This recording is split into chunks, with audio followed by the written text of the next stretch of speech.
បាទជំរាបសួរលោកគ្រូខ្ញុំកៅចម្លងថ្ងៃនេះខ្ញុំមករន comment តាក់ទងមួយចំនួនដែលតាក់ទងឆែកជាមួយនឹង hardware ឬក៏ hardware ខាងក្នុងរបស់យើងគឺ comment ទី1គឺ LS CPU ដែលយើងឆែកមើល CPU របស់យើងដែលមានទំហំ32 bit ចឹងទៅហើយមួយទៀតcomment 8 top នេះគឺឆែកមើលដែរដែលក្នុងហ្នឹងវាមាន PID រូតរបស់យើងចម្លង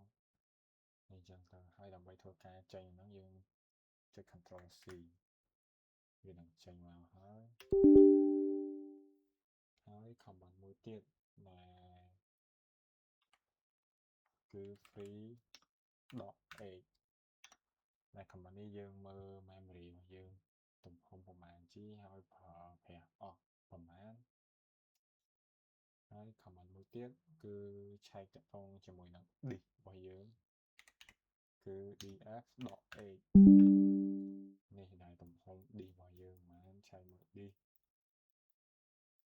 ហើយប្រើប្រាស់អស់ប្រមាណ G ហើយ comment មួយទៀតដែលយើងឆែកពាក់ព័ន្ធជាមួយនឹង IP address របស់យើងគឺ IP ADDR នេះ IP address របស់យើងគឺវាសូមមកប៉ុណ្ណឹងហើយមួយទៀតយើង comment មួយទៀតគឺ PSAUX ដែលយើងឆែកតាក់ទងជាមួយនឹងថាម៉ាស៊ីនយើង run application អីគេខ្លះដែលក្នុងហ្នឹងវាសយច្រើនគឺ application តាក់ទងជាមួយនឹងច្រើនហើយវាមាន PID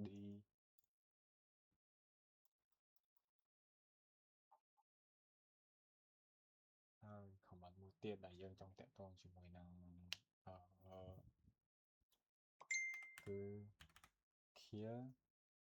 ហើយយើងដាក់ PID មួយណាដែលយើងចង់បិទ application ហ្នឹងអាហ្នឹងដូចជាលក្ខណៈ end tag នៅលើ control យើងដែរអញ្ចឹងណាអញ្ចឹងគឺយើង clear មកហើយយើងវាយ ID ណា PID ណាដែលយើងចង់ close វាដោយ838បើយើងចុច enter ទៅវានឹង close ឲ្យយើង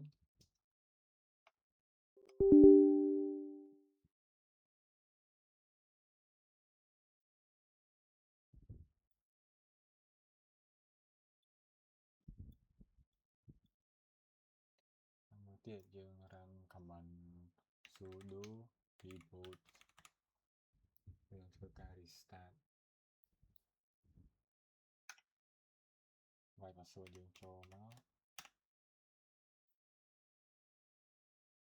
ចឹង reboot វា close ហើយ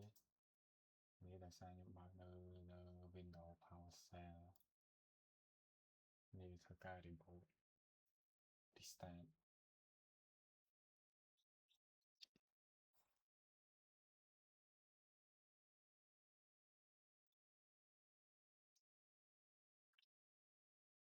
disconnect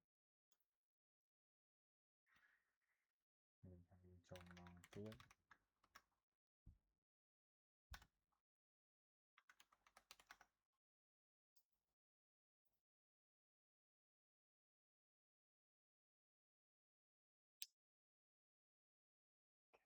ហើយ command មួយទៀតដែលយើងអាចប្រើ